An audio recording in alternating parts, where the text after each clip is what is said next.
Good morning, everyone. Welcome to our Wednesday morning trading session. My name is Eric Senft. I'm going to be your host here for the next hour or so. I don't expect the market to be overly active today. It is the day before American Thanksgiving. For those of you not living in North America, it's a pretty big holiday. So the next couple of days, the markets are likely to be a little bit quiet. Well, the markets are closed tomorrow, so unless you're trading a European market, nothing's going to happen tomorrow, and even the European markets will be quiet because the North American markets are closed. It's all pretty much a global economy now anyhow, as we're all becoming painfully familiar with. What you're looking at here is the DTS system. And I'll show you the tools, and maybe we'll be able to show a trade or two. I don't think I'd be doing any real money trades today. I fully expect the market to continue sideways. But that said, the tools we have here, and I'm looking at the NASDAQ. I'll be happy to take a look at any market which is of interest to you. We have the DTS system, which stands for Diversified Trading System. And it's diversified because we're looking at the market from three different points of view. Here in the top left, we have the Hawk Microscalper. This tool has been designed specifically to pick up scalp signals. Here on the top right, we have the Falcon Swing Trader. This tool has been designed to pick up swing signals. Then we also have the Eagle Trend Trader here at the bottom. And yes, you guessed it, this tool has been designed to pick up trend signals. And last but not least, we have the latest addition to the DTS family. This one here is called the Raptor. And the Raptor is a combination. It's kind of a hybrid. It incorporates elements of the Hawk, the Falcon, and the Eagle into one trading tool. So I should mention that your questions are welcome also. In case you have any questions about these tools, all these signals, regardless of the tool, develop more or less the same way. What we're looking for is when the signal starts to print, we're going to get a warning dot. And we also get an audio alert. When the signal is complete, we get a triangle and a hash mark. That tells us that we have a signal that's ready to trade, and then it's decision time. Now, you can see this particular trade on the Raptor here worked out very well. We got the warning dot, triangle, hash mark, and the market had some very good follow through from there. We don't always take every signal, however. There's certain formations that we like to look for, and they're all very easy to identify. But here on the Hawk Microscalper, for instance, this was yesterday's trading because there's not a whole lot going on at the moment. Is my data feed even on? 40. Uh-oh.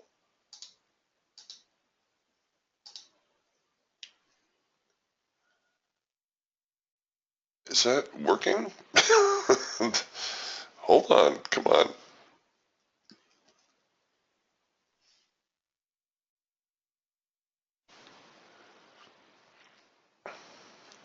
Oh dear, is my data feed frozen? Oh no, there it goes, they finally ticked.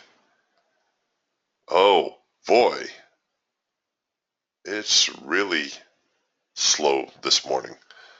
All right, we're gonna take a look at yesterday's action then. So here on the Hawk, you can see we had some very nice trades. What we're looking for is some of these setups that I was mentioning to you.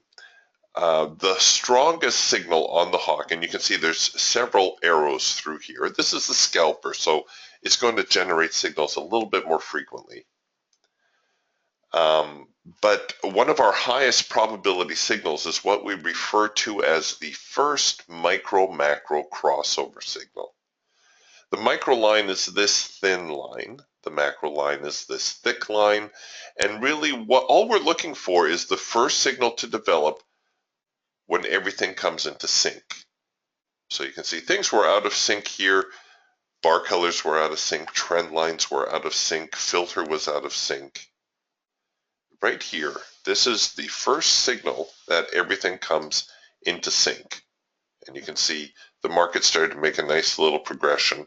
Notice here, everything went out of sync again. Trend lines are out of sync. Bar color is out of sync. So that makes this signal here also a first micro-macro cross. Took a little bit of heat on that, but it also eventually went lower. Then we also have right here, you could have considered this another first micro-macro cross because once again, everything went out of sync. Filter, bars, trend lines came back into sync. Or you could have considered it a 4-arrow consolidation, which is another one of those setups that we look for. There's only 5 that we're really interested in following on the hawk. And you can see that one just had some exceptional follow through.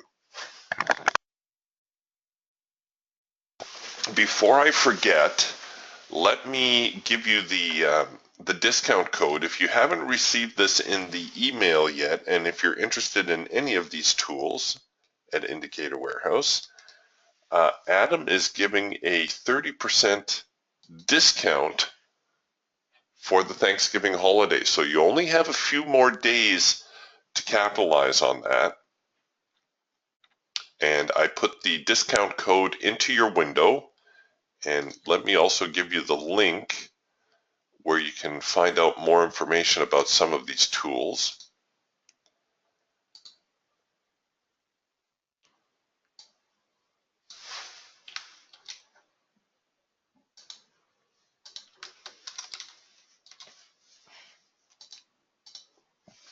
All right, so there's the link where you can get a little bit more information out about these tools, as well as the discount code that you can use if you're choosing to pick some up. Okay, here's a good question from Liv. Liv's asking, is the Raptor better than the DTS system? How do you choose? All right, this is a very common question.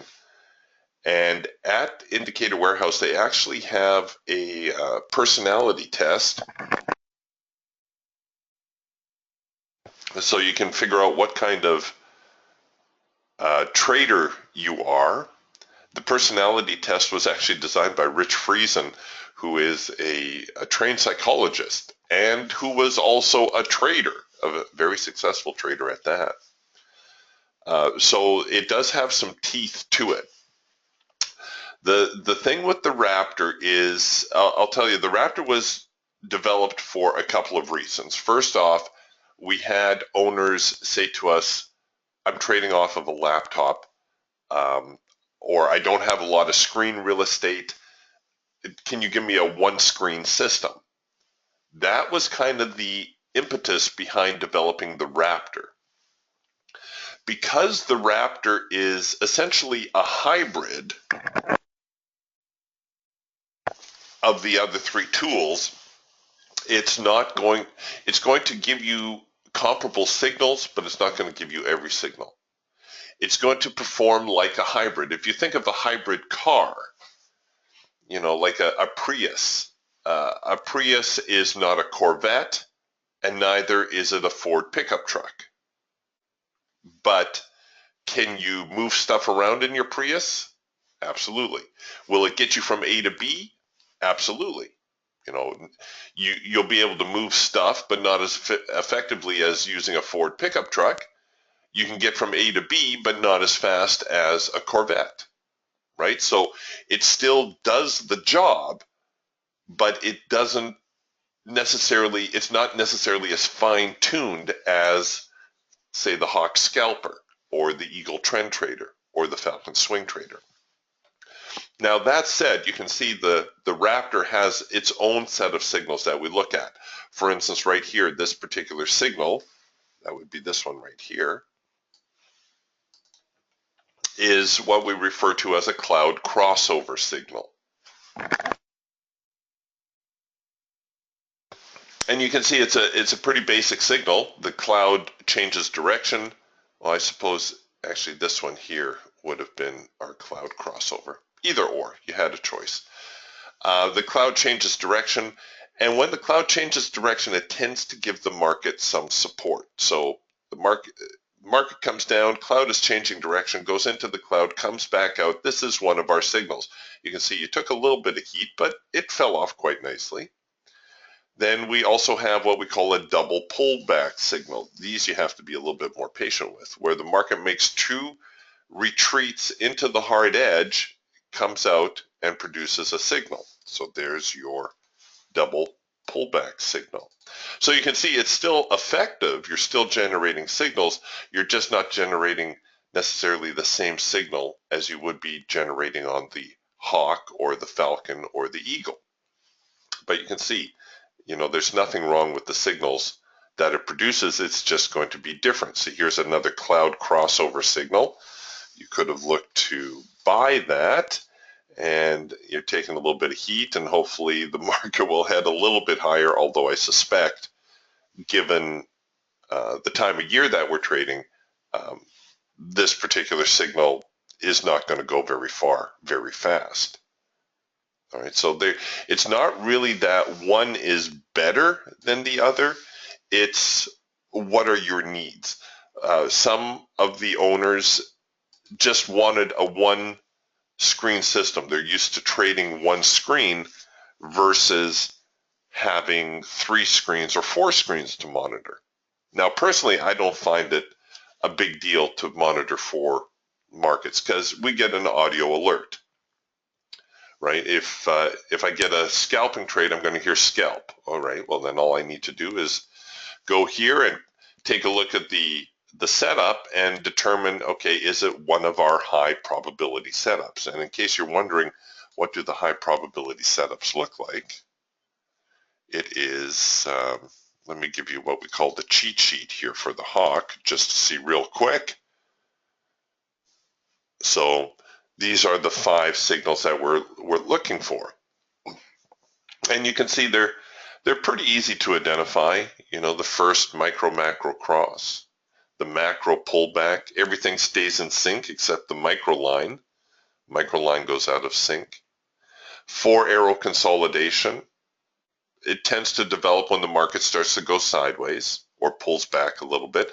So we wait for that 4th arrow to trigger, and then we take the trade. And you can see it's usually the 4th arrow that the market starts to resume the trend. And then we have the post 4-arrow consolidation. This is kind of like the last serious push on the part of the market. And we also have a macro pullback signal. So sometimes the signals will overlap. And then the last signal is the red bar buy or the green bar sell, which is what you would get in a downtrend. And it's, again, the last ditch effort of in this case, the buyers to resume the trend. And this is also a signal that sometimes we will trade the failure of, and you can see why, that sometimes once that last breath of the bulls expires, the market makes a big move the other way, and vice versa for the bears. So same thing with with all the other tools. There will be certain setups that we're looking for. Liv, very good questions this morning. Liv's asking, which add-ons are useful to buy? Okay, shameless self-promotion aside, the support and resistance suite, the ultimate support and resistance suite, I get more compliments about this tool than just about any other at Indicator Warehouse. These are not pivot points. These are not Fibonacci levels. If they happen to coincide with one, it's really more a coincidence than by design. there was some very complex programming and a lot of research and testing went into these lines. Took a lot of math to come up with these, and what they do is they forecast the support and resistance lines for the next day. You can see our lines are printing here. There's just a little glimmer of a line here, but we're not going to get anything, or not too much, because of course the market's not doing very much today. But the support and resistance suite, you get 21 lines. Only twice have I seen the market blow through all 21 lines. Once on the NASDAQ when it was in free fall, and once in crude oil before crude oil became so tame. The yellow line is the median line. It kind of gives you a bias on the day. So if the market's above the median line, it tends to be a little bit more bullish. If it's below, it tends to be a little bit more bearish. The blue lines above and below are the primary resistance and the primary support. These three lines right here tend to be the strongest lines during the session. Once the market gets outside of these lines, very often it will pick up a trend. And you can use the support and resistance lines as profit-taking targets, as places to cover your trades, to trail your stop if you like. A lot of people will trade them differently. Let me see if I can build a chart. I was having a little trouble building a chart yesterday. My data feed was acting up. But let me see if I can't build you a 5-minute chart just for, we'll do a 15-minute chart.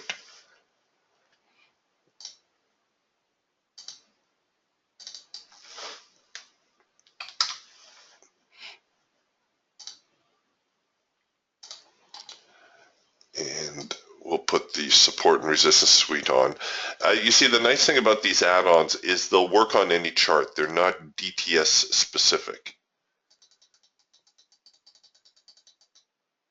As soon as I can find them, there they are. All right, so here's a 15-minute chart with the support and resistance suite on it. And what some people will do is they'll obviously watch for the market to respond to the line, especially something important like the primary support or resistance areas. But a very simple way, and maybe I will dial this down to a 5-minute chart.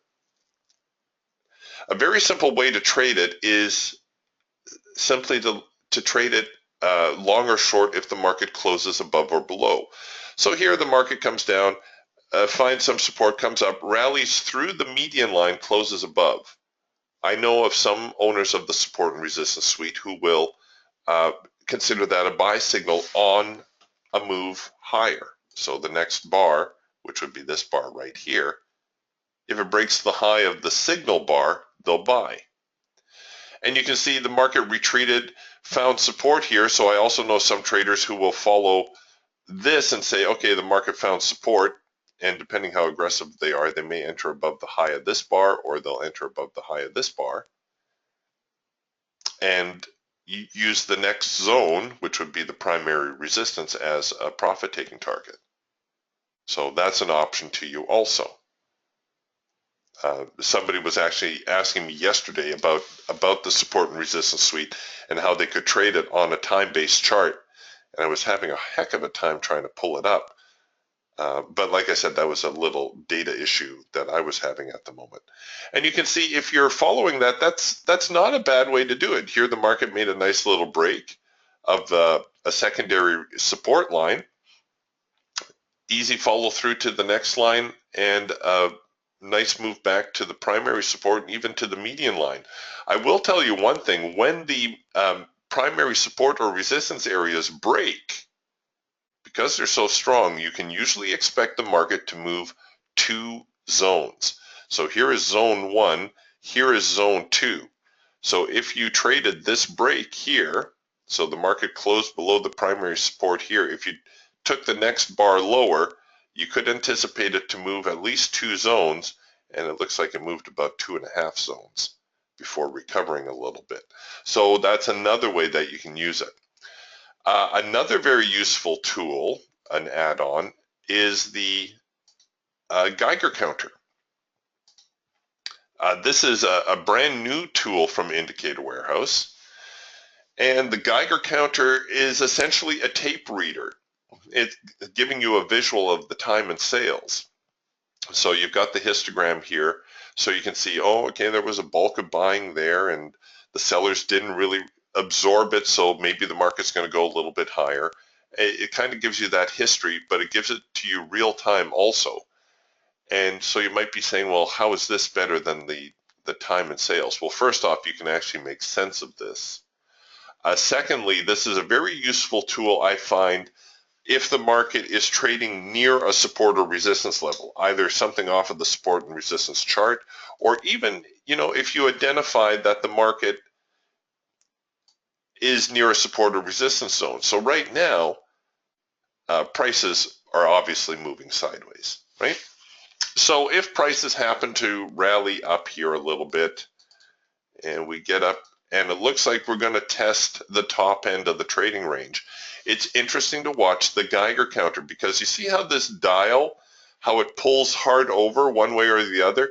Well, you see how it's stuck, or how it was stuck to the red side here, to the short side.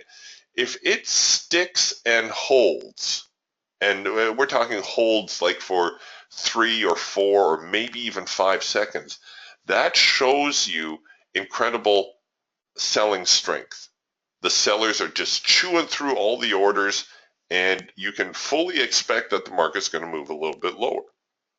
Likewise, if it gets up, say, to this resistance area and the dial turns hard over here to the green side and holds and holds and holds and holds, same thing is happening. The buyers are chewing through the orders, and you can fully expect that the market's going to move a little bit higher. All right, so it's very helpful that way. The Geiger counter was developed in response to one of our members saying, I'm in a trade, how do I know when it's time to get out of a trade? So the Geiger counter, again, very useful in that respect. Let's say you happen to catch this great move lower, and you rode out the little swing, and now you're starting to sweat a little bit because you probably got, well, depending how many contracts you're trading, but you're probably looking at about $300 per contract in open profit. That's a fair chunk of change. The Geiger counter, again, a great tool for watching, because you can watch the dial, you can see the history. The needle's going to stay neutral today, but the needle will turn red or green if the market is extremely strong or weak. And you can kind of get a sense that, again, if the dial moves hard over and stays and stays and stays, that, okay, there's a lot of buying pressure coming into the market, and we're probably going to see the market get some support and perhaps rally from there. All right, so the Geiger counter, very useful tool in that respect also. We also have the dynamic equivolume bars. And the dynamic equivolume bars, you're going to notice, you see here on the Falcon, it's probably a little bit more dramatic. Some of the bars are wide, some are very narrow. That is a visual of the volume that's going on behind the scenes of these bars. So a very simple way to incorporate volume into your trading. We know that volume always increases when the market gets ready to make a turn. So same thing, if you're short on the breakout, there was good volume there on the breakout, but look at what happens when the market is trending. There's not a lot of volume with these bars, right? Oh, all of a sudden we get a little bit bigger volume bar. If you were short, you'd probably want to roll your stop above the high of this bar after it completed. And then it goes down. You get a little bit of volume here, a little bit more volume here. The market continues lower. Oh, another big volume bar, and now it's pointing the other direction. So same thing. You may want to consider time to bring in my stops a little bit tighter. You may or may not have been stopped out on this next bar, But regardless, here's another heavy volume bar. You're going to want to start bringing your stops in a little bit tighter. So a very useful way to incorporate volume into your trading. And once again, you can see when the market's trending, there's very little conflict. Buyers and sellers are happy. Well, in this case, buyers are happy, sellers not so much. But you can see when the market's going to turn, the volume always increases.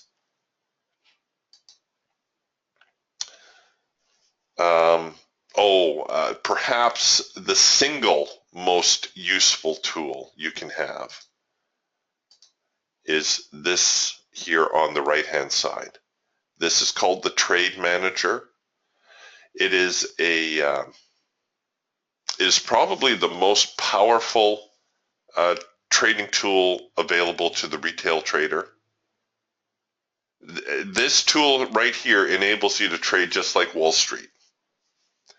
Now, not like the high-frequency traders, but what this does is it protects you. We've all heard, cut your losses short, let your profits run, right? Great advice, but nobody tells you how to do it. This is how you do it.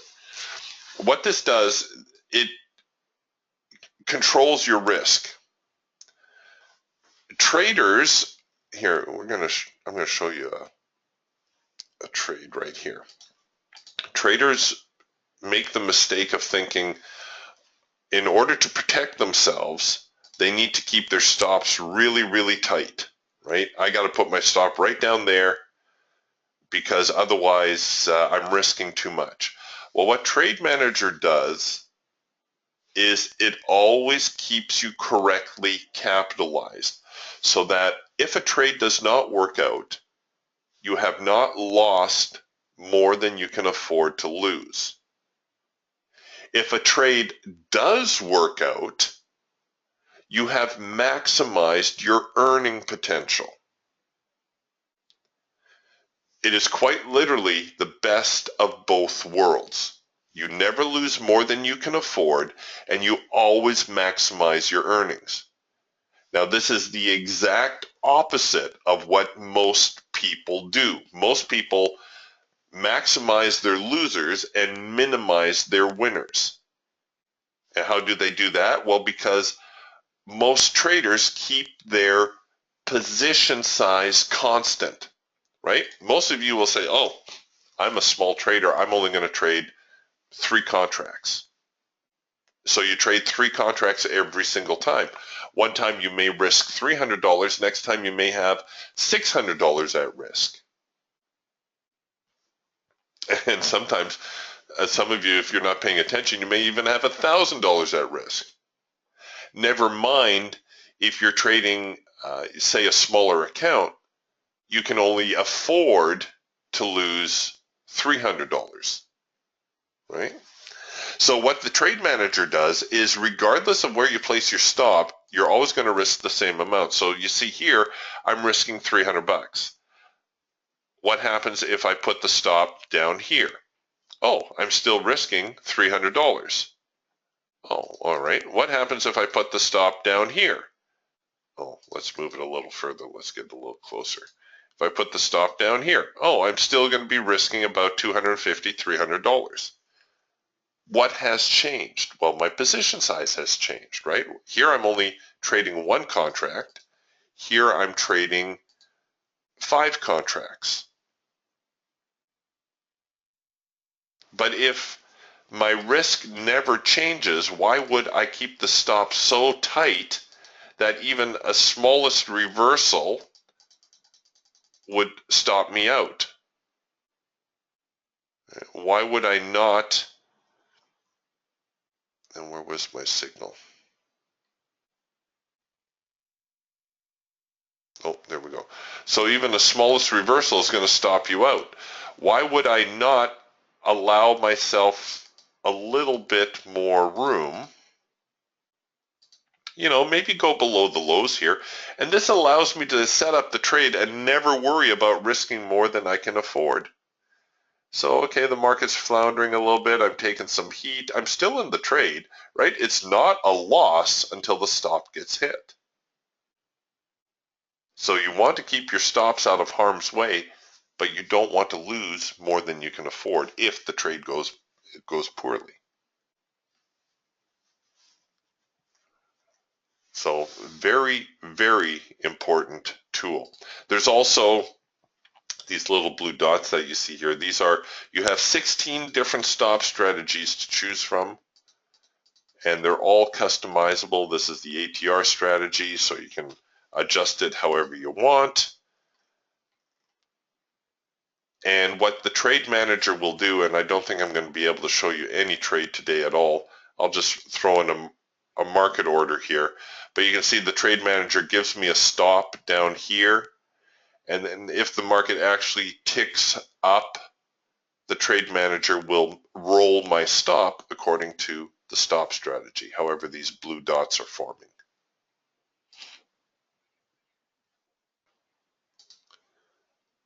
So that's perhaps the single most important tool that you can get for yourself.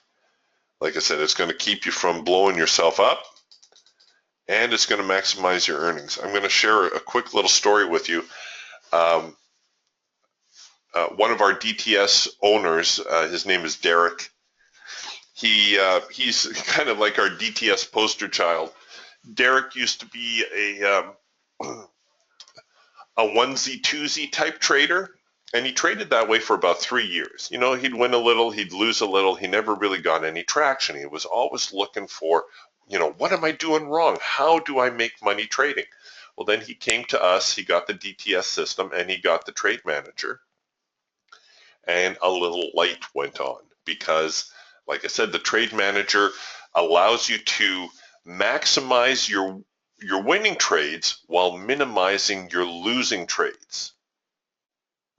Right? You didn't think that was possible, but by controlling your risk, that's exactly what happens. So Derek went from being a onesie-twosie trader to being correctly capitalized so that when he had a winning trade, it really paid off. And when he had a losing trade, it didn't cripple him. Now, not only does Derek trade full time, but he's also trading other people's money. So he went from, just barely breaking even on his trades, winning a little, losing a little, to actually getting some traction and making some money. I'm not blowing smoke when I say the trade manager, or at the very least, controlling your risk is something that is of paramount importance to your trading success, not to be taken lightly. You never hear anybody else talking about it.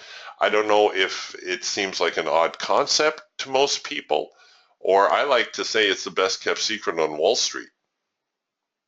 Everybody's running around thinking, oh, if I can just add this to my chart and filter out the next bad trade. Maybe I'll throw Bollinger's on. Somebody told me Bollinger Bands are great. Let's put Bollinger Bands on. Or maybe I need to put stochastics on, or whatever.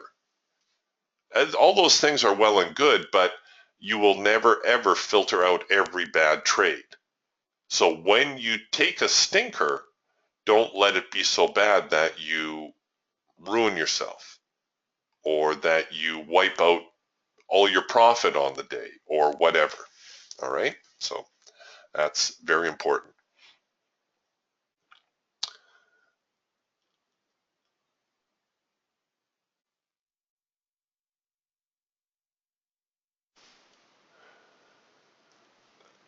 Okay. Now, is my data really stuck? Hold on here. Somebody says, Eric, your data's not. Let me reload it.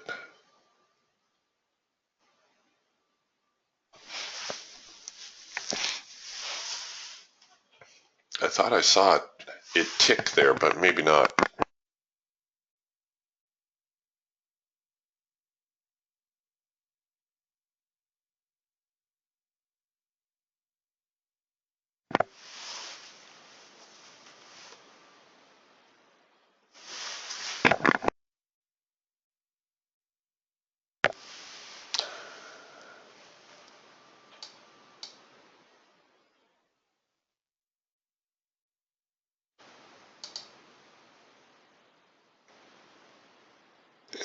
Is it moving yet? Well, I got data coming in. Why is it not ticking?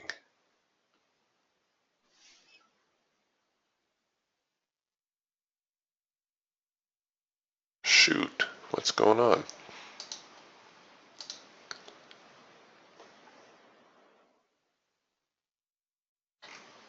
Uh-oh.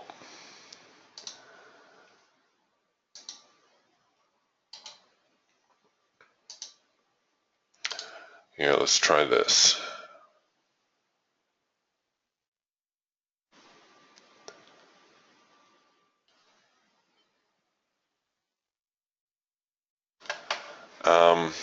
Hold on a second. Am I connected to the right data feed? Yes, I am. Excuse me here for just a second. I'm going to reboot the data.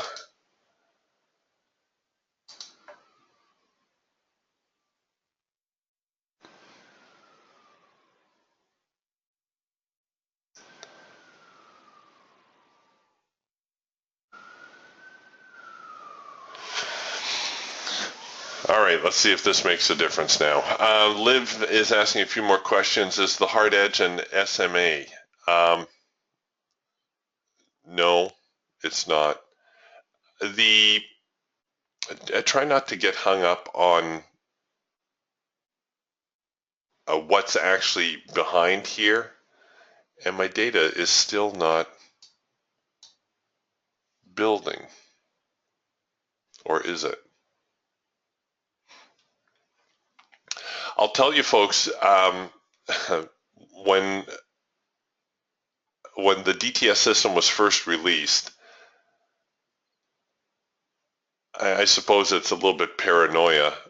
People were around Indicator Warehouse were concerned that, well, can't people duplicate what's going on here? No, you can't, because what you see on the chart is just there to help you make your trading decision. And the programmers took some liberties and colored the bars and so on and so forth.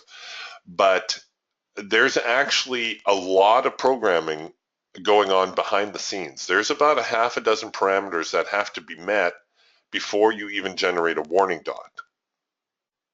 So there's, yes, these are moving average lines, and yes, you could probably get something close to it, but that's not what triggers the signal. That's what we look for, like in the first micro-macro cross signal. We look for the micro line and macro line to cross, but we don't buy and sell just because the lines cross over, right? That's, the lines crossed over here. The market didn't go any lower. We didn't get a first micro macro cross signal. We got a first micro macro cross signal here, however, because all our trade parameters were met, and then the market, went higher.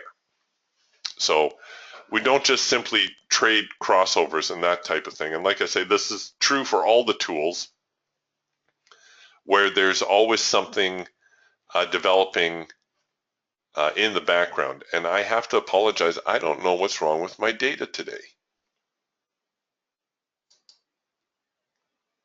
My charts do not seem to be adjusting, although the data is coming in. That's very odd. I had a little issue with the chart yesterday also, so I'll have to get that squared away. So just putting the trade manager back on here now.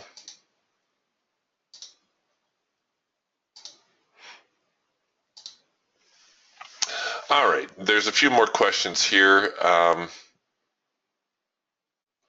Liv is asking, does the Raptor have all three signals of the DTS? Well, yes, like I said, it's a hybrid, so it's going to incorporate elements of the Hawk, the Falcon, and the Eagle, but it has its own set of signals that we tend to look for. Like I pointed out, like here's a hard edge bounce signal that this is a high probability signal for us. This one's kind of a throwback from the Eagle, where the market comes in, hits the hard edge, comes out, produces a signal. That's one of our high probability signals.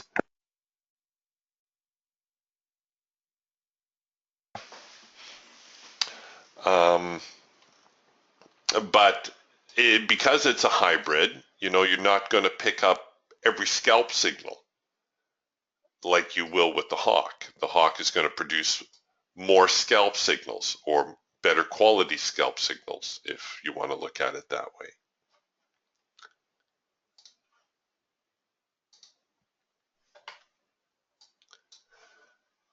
All right, more questions here.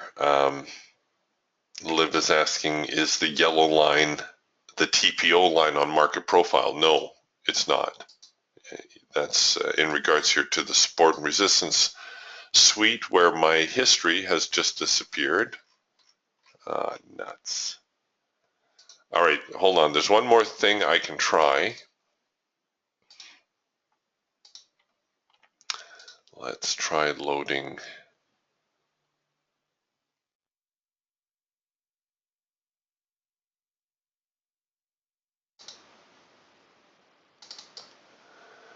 I always keep a second workspace just in case the first one gets corrupted.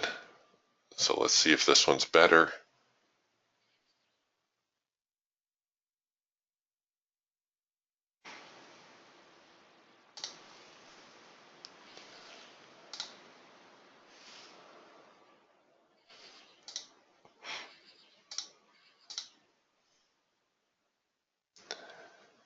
And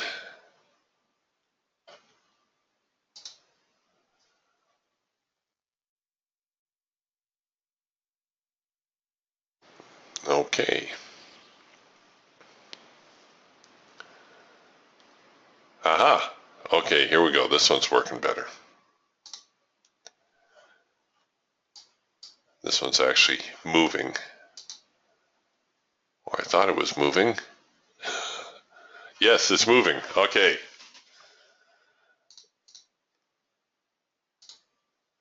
All right, let's put the trade manager back on here.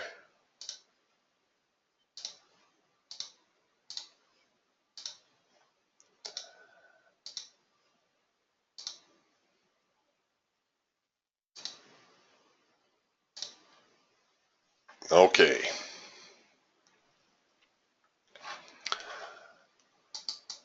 Yeah, that was a little problematic.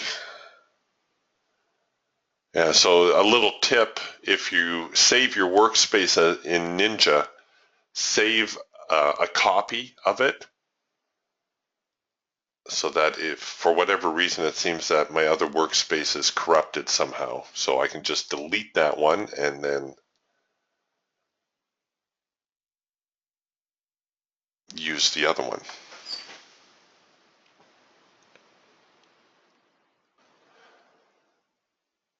Liv is asking about the support and resistance lines. Are they floor pivots or previous highs, lows, or market profile? None of the above, Liv. The programming behind this is actually very, very complex. It took me a long time to develop. It's based on price action. It's based on volatility. It's based on, well, really support and resistance. I've been a support and resistance trader for 20 years, and I figured out a mathematical way to approximate where the market is likely to go. I know it doesn't sound probable, but you can see from the lines that we're not that far off. The market comes down, hits the median line, generates a late filter entry signal. This is one of our high probability signals here in the Falcon, where the trend line does not go out of sync. The filter does go out of sync, comes back into sync. We generate a signal that tends to have a good follow through to it. That's a high probability trade right there. And you can see yesterday was a little bit quiet while we were waiting for the market to finally break out. Oh, there's another high probability late filter entry signal off of the primary support this time, and rallied back up to the median line. No, I'm quite proud of these. They are They were a long time in the making. Yeah, Liv is saying, but the Geiger counter keeps changing its mind. How do you know when it's pulling over and going to hold? Well, today's not a very good example because the market is so range bound. But if it were a regular trading day, and you would see the wheel would pull over, the dial would pull over, and it would hold and hold and hold. And it's going to hold for about 4 or 5 seconds. And then you're going to know, yeah, there's some serious buying going on. The sellers can't even hit the ask. See, now we're up here at this resistance area. Let's see if the buyers can hold it. Oh, see how the sellers were wound the dial back the other way. They're dead neutral right now, which is what you're going to expect on a day like today. But if it can pull over and hold and hold and hold and hold, then it's just going to give you a little bit more confidence in that signal. Or if you're already long, you can say, oh, right, they're holding, I'm going to, hold my stop. But you see here how they were chewing on the short side, how the dial pulled over and they're chewing and chewing and chewing. They're letting up a little bit. Let's see if the sellers can pull it back. There they go. They're chewing through the sell orders. Chewing through the sell orders. The buyers can't even hit the bid. See, they're chewing through the sell orders. See, I would suspect that this breakout's not going to hold. Look at how they're chewing through the sell. See, they're just holding and chewing, just eating up all those sell orders.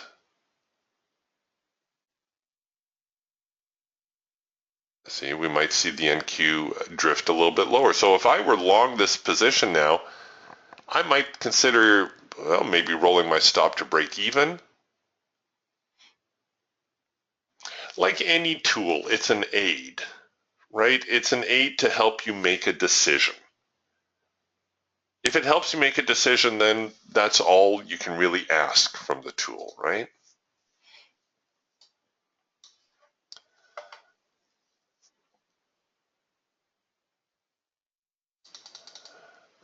Boy, Liv is just full of questions here today. Liv asks, some of these add-ons are expensive to add on. Does it come as a package deal? You can make, Adam can put a package together for you. And I'm going to give you Adam's email address. It's adam@indicatorwarehouse.com. You guys can shoot him an email directly and he can produce a bundle for you. But I'll tell you, with the current discount that he's offering, I don't think you're going to do better than that. I've never seen him offer a 30% discount. And I've been with Indicator Warehouse from the beginning. Liv is asking, what is the Trade Forecaster indicator? The Trade Forecaster is this add-on down here. Again, any of these add-ons that I'm pointing out to you can be used in any market or any chart. It doesn't have to be a DTS chart. You can use this on a 30-minute chart if you want, or a 133 tick chart if you want.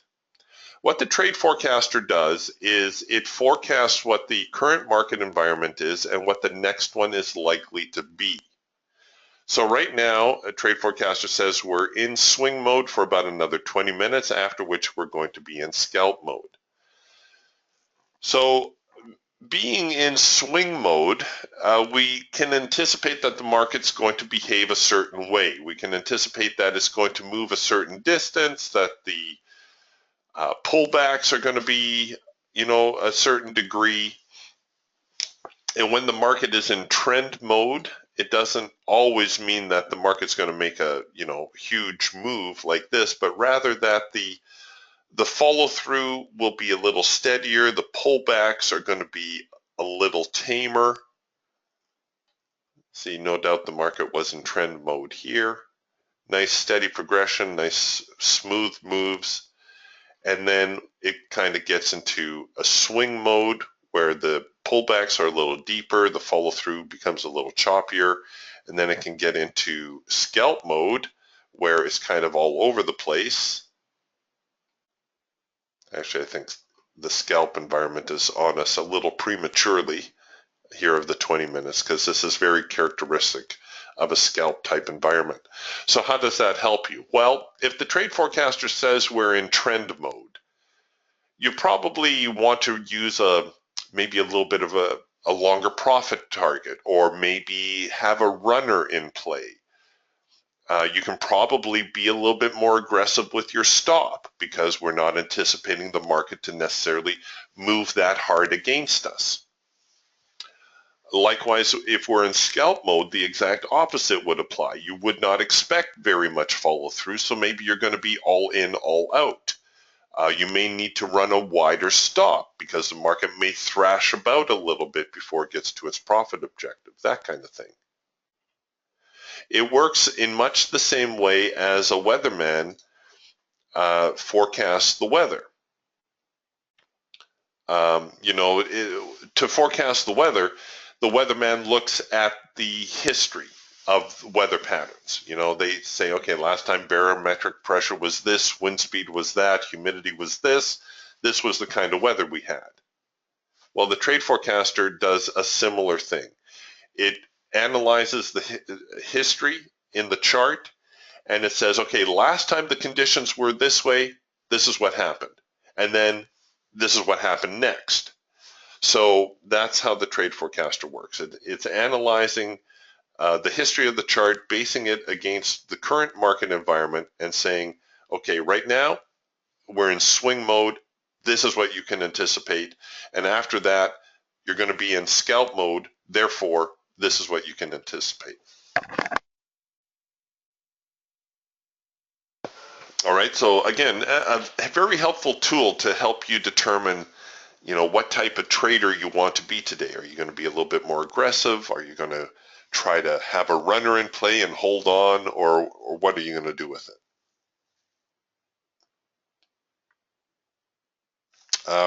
Robert's asking, do these work with Forex? Absolutely.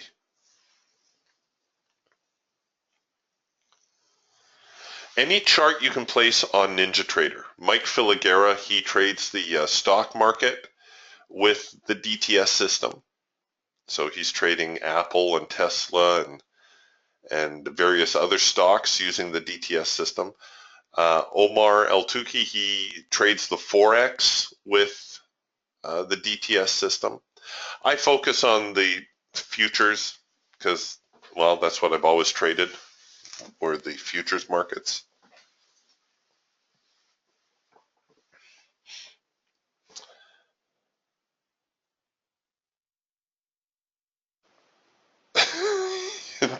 Yeah, David's asking, did you pay the light bill? Your charts aren't updating. Yeah, I know. There's just a little glitch there in the software. Sorry about that. Liv says everybody talks about risking or not risking more than 1-2% of your capital in one trade, and that is the ideal, Liv. And of course, it depends on your account size. If you're trading a $10,000 account, risking 1 or 2%, well, 2% might be feasible. 1%, you're going to get very few trades, but you're also not going to blow yourself up. I worked with a fellow, he was trading a $300,000 account. Well, he didn't have to risk anywhere near 1%. We were risking 0.25% of his trading capital because he had so much. We didn't even have to risk 1 or 2%. As a rule of thumb, anything less than 5% is considered prudent. If you control your risk by keeping it less than 5% of your trading capital, you're going to be able to ride out those periods where you take a couple stinkers and the market takes some of your money. Jim's giving me some advanced decline numbers. I don't know if we're going to see anything here today, Jim. Jim says we got 1,400 on the buy, 1,300 on the sell. This is not going to be a good trading day. It's a few hours before the market breaks for the Thanksgiving holiday. We're not going to see any serious moves.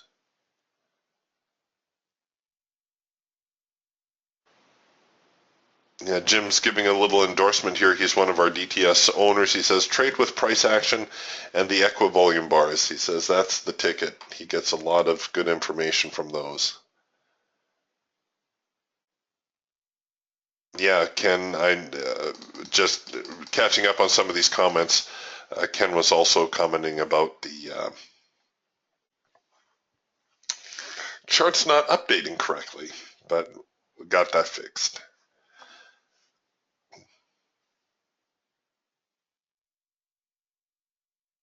Liv is asking, is it a black box system or are the logic and indicators fully disclosed? If you're asking, are you able to know the programming behind the tools? No, you are not. The Raptor, actually one thing that makes the Raptor different than the other tools is that the Raptor, you can actually change stuff on. The Raptor has the ability to change some of the settings. So if we look at the Raptor, you can see you can change the cloud size, you can change the filter size, and there's a few things that you can change on how the Raptor produces a signal as well. If you're looking at, say, the Falcon, there is nothing to change. The system is locked, and it's locked for a reason. The system was tested for 9 months, and it was during that time it was tweaked and optimized, and believe me, a lot of work went into it. That's not to say that you can't, add stuff to it. Like I worked with a fellow who loves Bollinger Bands.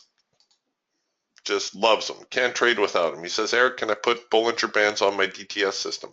Sure, go for it. The final criteria is always, does it help you make a decision? Right? If it helps you make a decision, great. If not, get rid of it because you don't need it.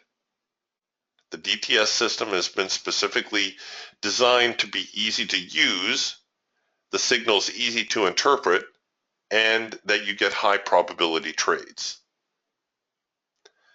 And that means that when we got it that far, we locked it up so that, well, I don't want to be insulting, but that you couldn't break it. There's enough systems out there that you can tweak to your heart's content, but this isn't one of them.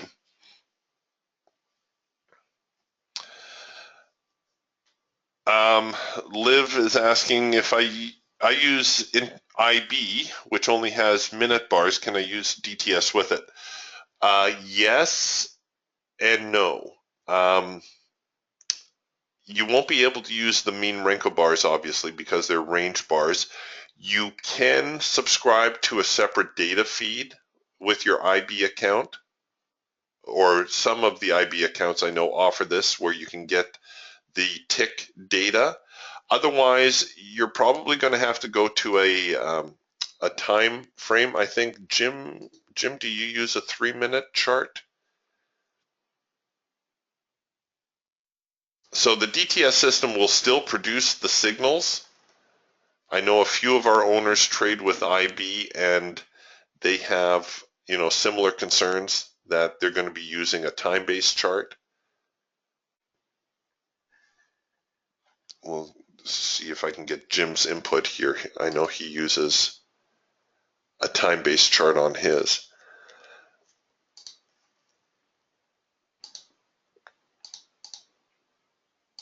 But like I said, I do know that some of the interactive brokers do have tick charts available at a fee.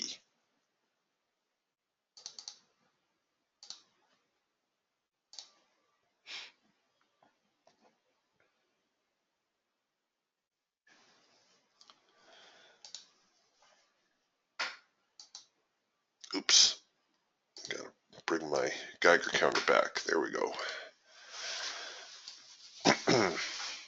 Very good questions, though.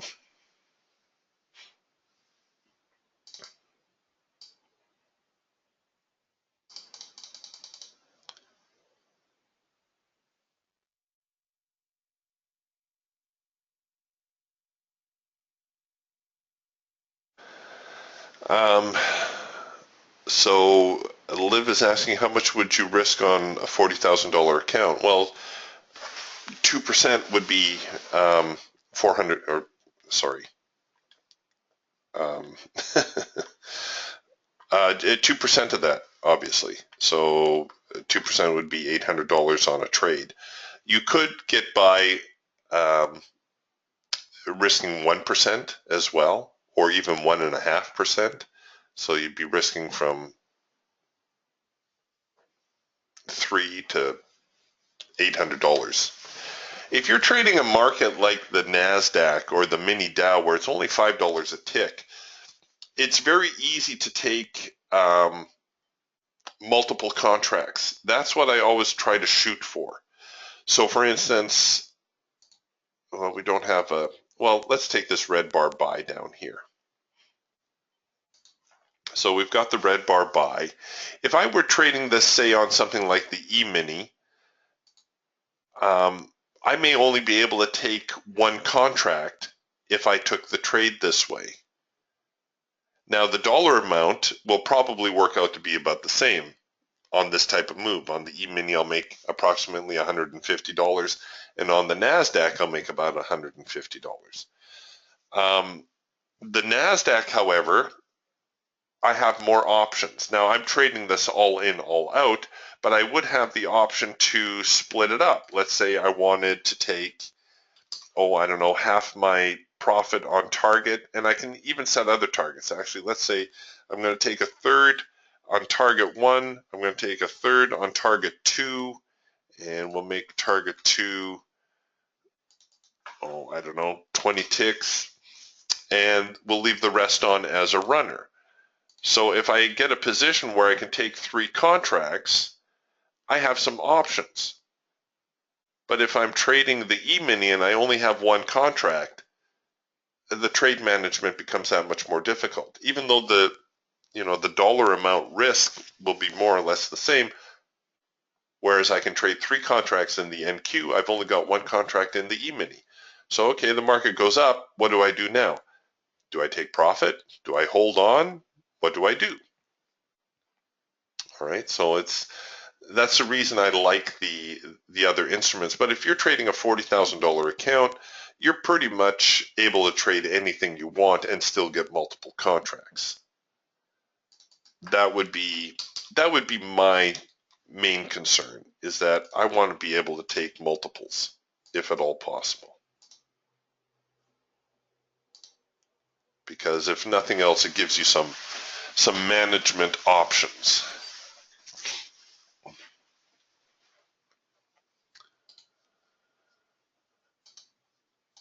Bear with me here just a moment.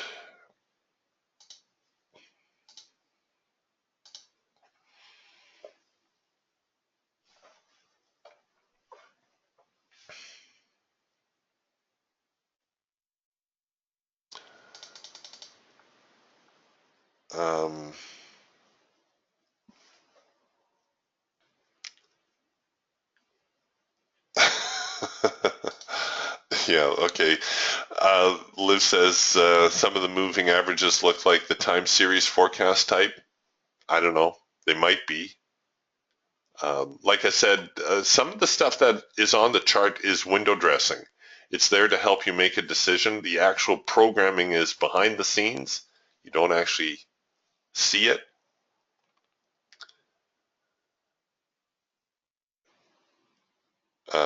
And Liv also makes a comment for those of you who like Bollinger Bands. Liv says, Bollinger Bands would not be as useful on range bars since volatility does not show the same as on minute bars. Okay, good to know. Jim says he uses IB and he uses a 3-minute chart and a continuum tick chart.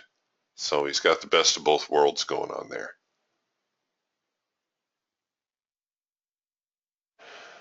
Liv asks, the NQ trends better, but I tend to like the YM, which is the mini Dow, for those of you not familiar with the initials. Which one is better?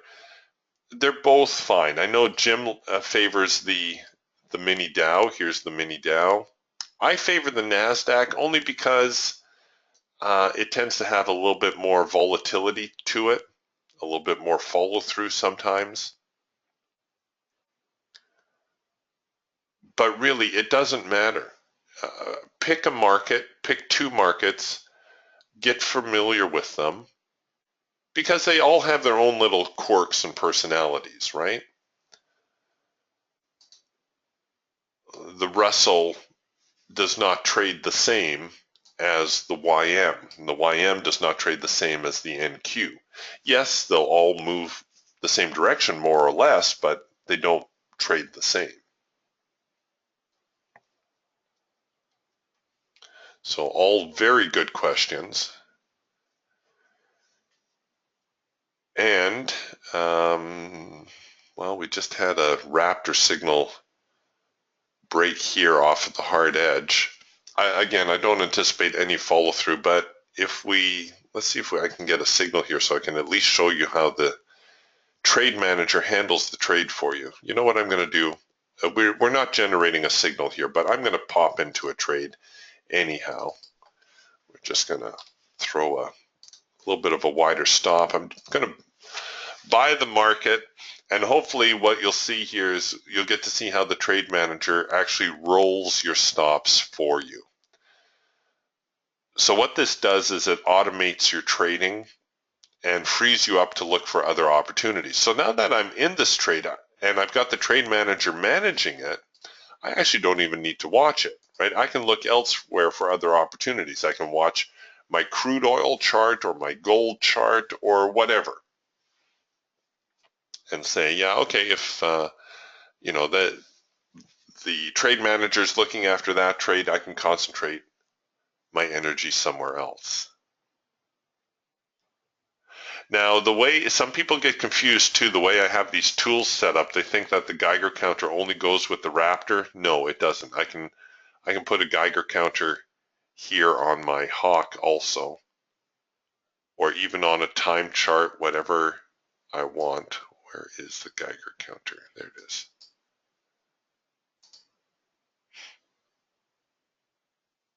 Oh, okay, good. For a second there, I thought I might have made my trade disappear.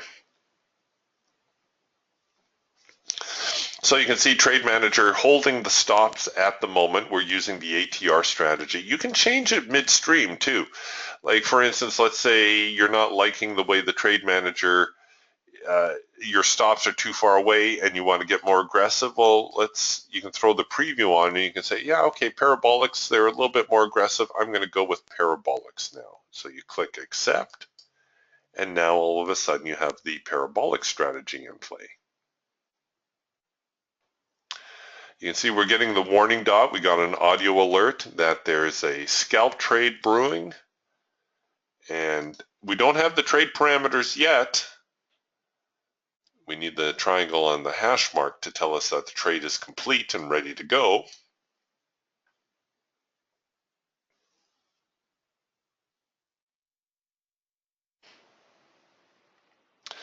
Yeah, Liv says the Russell is great, but the data costs more. I'm with you, Liv. I'm not springing for the extra data, but you know a good compromise is the mid cap, the EMD. It moves pretty much hand in hand with the Russell, and it's a good market to follow. I used to follow the mid cap quite a bit. I haven't so much of late. And it should be part of your data package. If you're getting the YM and the E-mini and the NASDAQ, if you check your data assortment, I bet you the mid cap is in there also.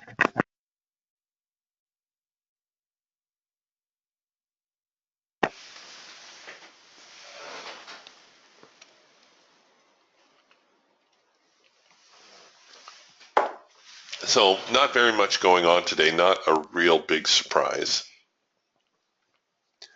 We'll stay with it for a few moments longer just so I can hopefully show you how it's actually going to roll your stop. Get up there.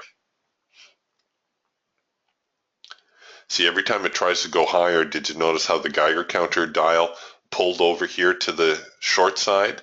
So every time the buyers try to rally, see, the sellers start to knock them down, knock them down, knock them down.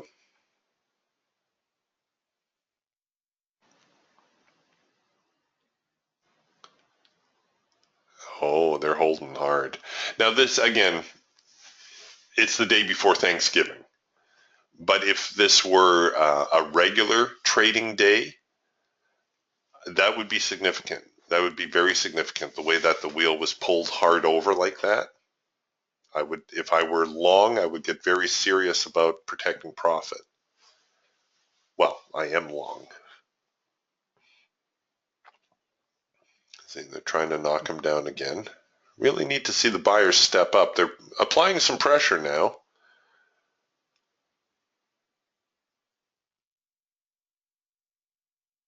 Oh, there we go. Applying a little bit more pressure, chewing through some of those orders. All right, we're going to get a little hop here to the upside after all, I hope. Yeah, the needle changes when the bias changes. So the needle was white. Now the needle bias is very green because there's been a lot more buying pressure. The needle kind of averages things out, right? The dial gives you the instantaneous buy and sell. The histogram shows you who is in control. You get the average line going through here, and then the needle kind of gives you that bias also. All right, so now we've got a first micro-macro cross signal. You can see from the equivolume bars, there's a lot of volume going through on these bars right now.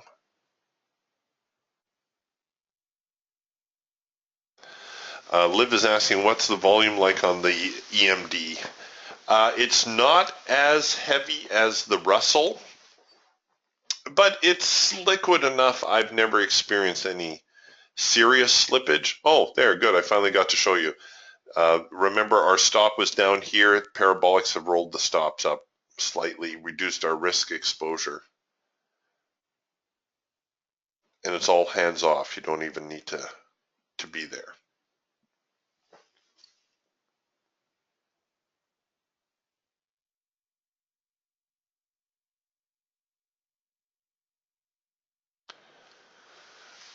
Liv is asking, what's the first micro-macro cross here? I'm going to move my stop back just a little bit to try to hold on to this a little. Don't do this at home. I'm just doing this for example's sake so I can point this out. First micro-macro cross is a signal which is unique to the hawk, and it occurs when the micro line crosses the macro line, and it produces a signal. So here's the first micro-macro cross. So the micro line is the thin one, crosses the macro line, everything comes into sync. So we've got a green signal, green bars, green filter, green trend lines. That is our highest probability signal on the hawk. When that one trips, you really want to sit up and pay attention. The next highest probability signal is the macro pullback signal. Very similar to the first micro-macro cross, except the micro line goes out of sync. Another very high probability signal. So here, everything was out of sync. Our filter was out of sync. Our bars were out of sync. The trend line was out of sync. We come back, everything comes back into sync. This is now our first micro-macro cross signal. So if the market had broken higher, we would have been interested in buying that. Now the triangle and hash marks, they're always suggested entry points. So for instance, well here, let's nix this trade so I can show you better. Okay, so there's the signal parameters. You don't necessarily need to enter right on the hash mark. For another tick or two, you can enter above the high. Right? Enter above the high, cover below the swing. Very often, for the sake of 2 ticks, I'll offer it up so that, again, I'm looking to get immediate momentum.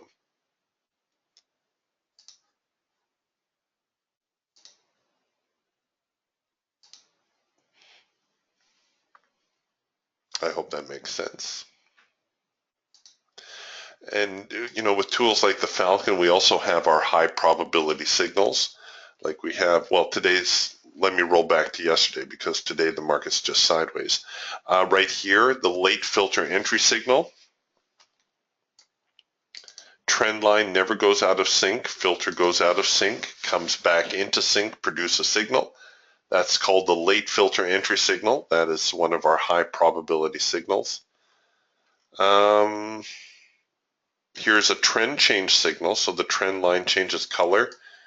Everything comes into sync. That tends to have good probability. Oh, here's another late filter entry signal. Here's a trend line touch signal. So this move here yesterday pretty much has all 3 signals in a row. I should actually use that one because that's a pretty good example. Here's another good example. So the trend line change. This is actually an early trend change signal here.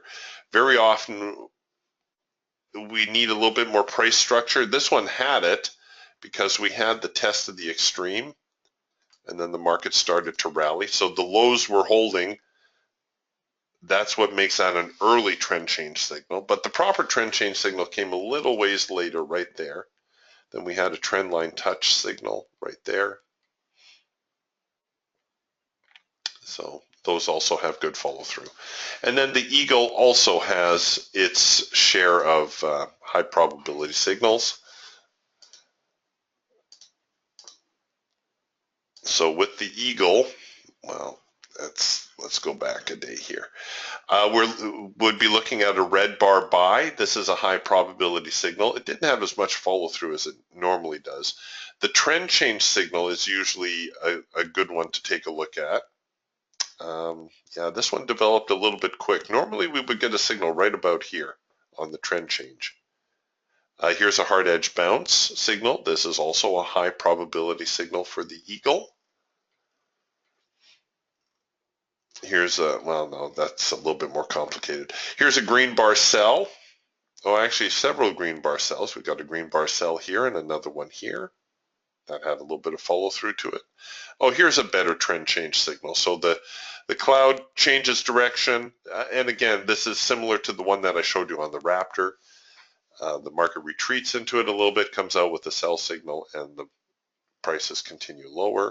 Here's another trend change signal where the cloud crosses over and you generate a signal. And you can normally anticipate decent follow through off of those.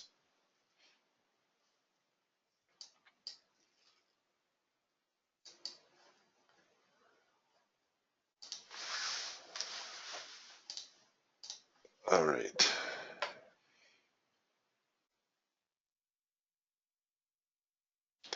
Okay, Liv is asking, okay, this is a very common question. Liv says, well, your micro macro cross signal came in earlier, not where I was showing it.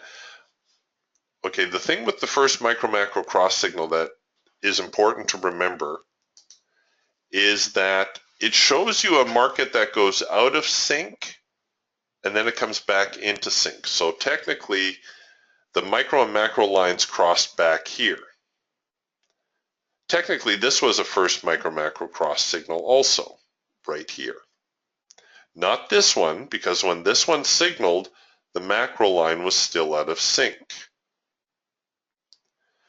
What happened is the signal tripped, everything went out of sync again, and now we come back and we have another first micro macro cross. So you can actually have more than one first micro macro cross signal within a trend. Now the market is not trending today. If I go back to yesterday, I should be able to show you Oh, maybe I got to go back to the day before.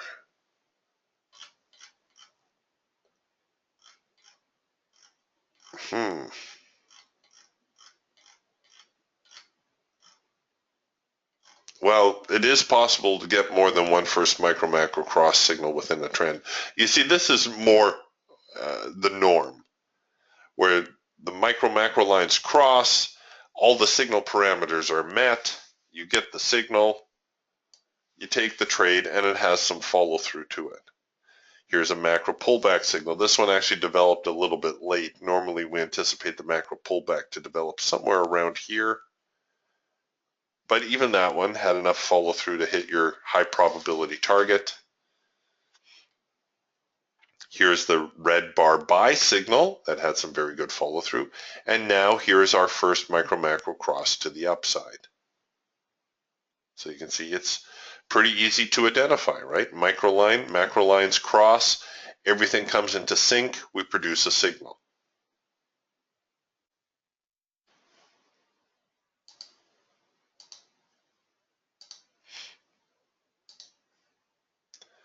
So here's the first micro macro cross here. This was another first micro macro cross.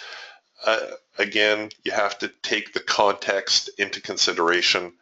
It's just not a day you want to trade. The day before a 3-day or 4-day holiday, essentially.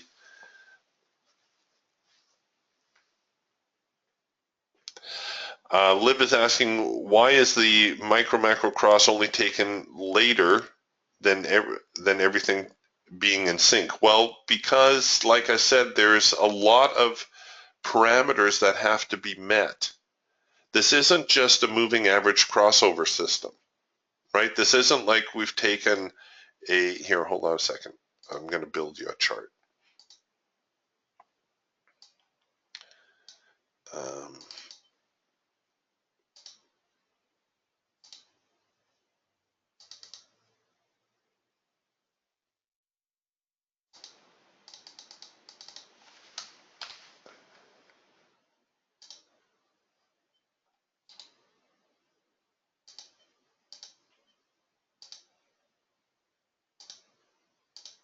okay, here we go.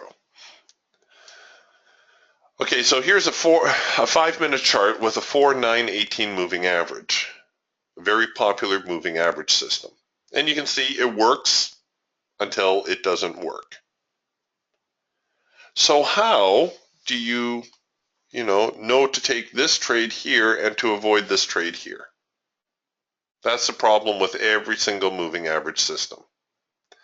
That is what the hawk is not. It happens to have moving average lines on it, but that is not how it generates a signal. And these moving average lines are only here to help you gauge which signals you want to take, to determine which signals fall under these types of parameters right here. Does it qualify as one of our high probability signals or not?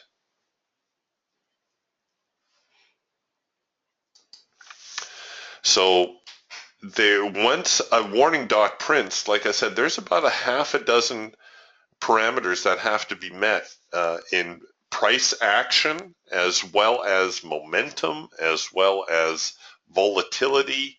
There's a lot of parameters that come together before a signal is generated.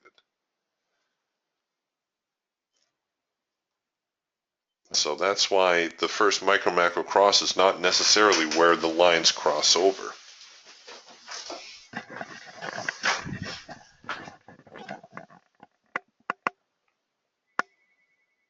Excuse me for a second, folks. I need to take this phone call.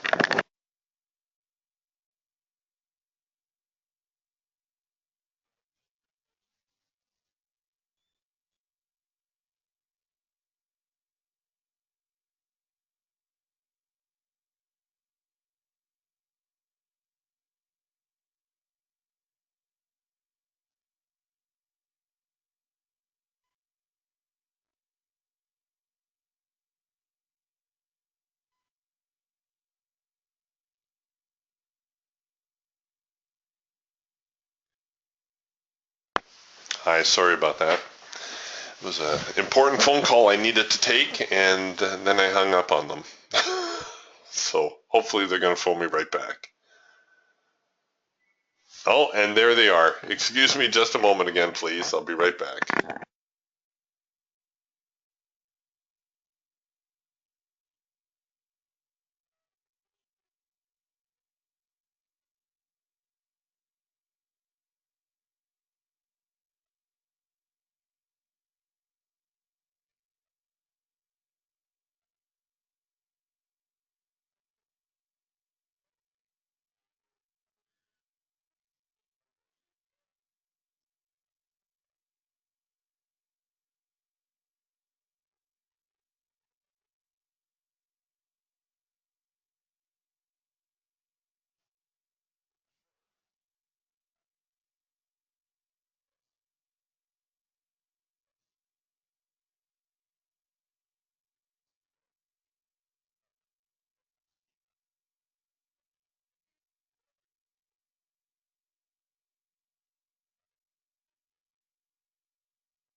Okay, I'm back. Sorry about that.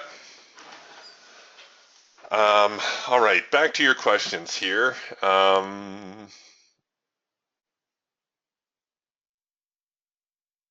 Liv is asking, what is the filter at the bottom?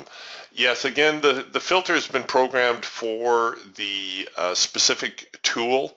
The idea is that the filter in most cases is a momentum-based filter, and what we're looking at is just trying to get the trade in sync. So a first micro macro cross requires everything to be in sync. A trend change signal on the Falcon,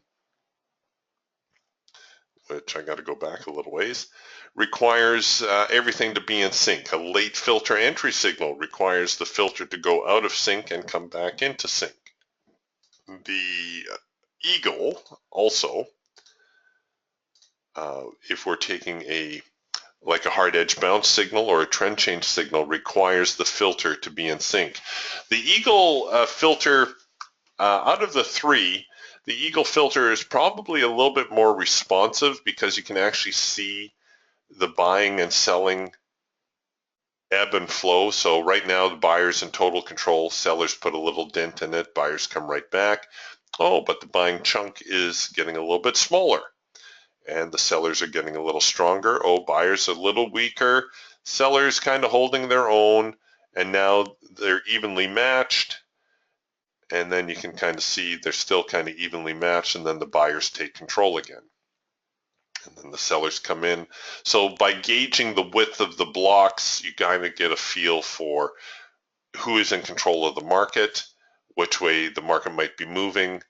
Right now you can see that the sellers and the buyers fairly evenly matched, although the buyers may be showing just a slight advantage.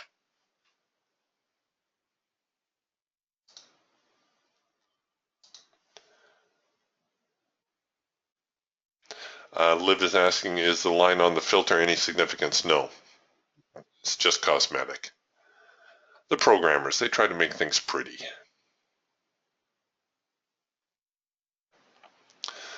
All right, you guys. Well, we actually had a little bit more to talk about today than I thought. I didn't think we should have much going on today. Liv says that they should take the line off. Well, I think they do have a version.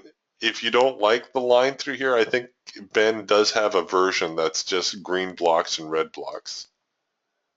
I think it's pretty. Eye candy on your chart. Oh, yeah, good question here from Jim. Jim asked, Eric, will the market die out after 1 p.m. today? Traders leaving early? Yes. In fact, I haven't checked the closing time, but the CME usually has an early closing on the day before Thanksgiving. So honestly, I don't anticipate the market to get outside of this range. You may be able to scalp a tick or two.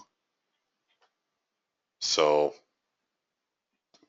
you know, you're not going to be, I don't think we're going to see any major moves here today. The market's definitely sideways.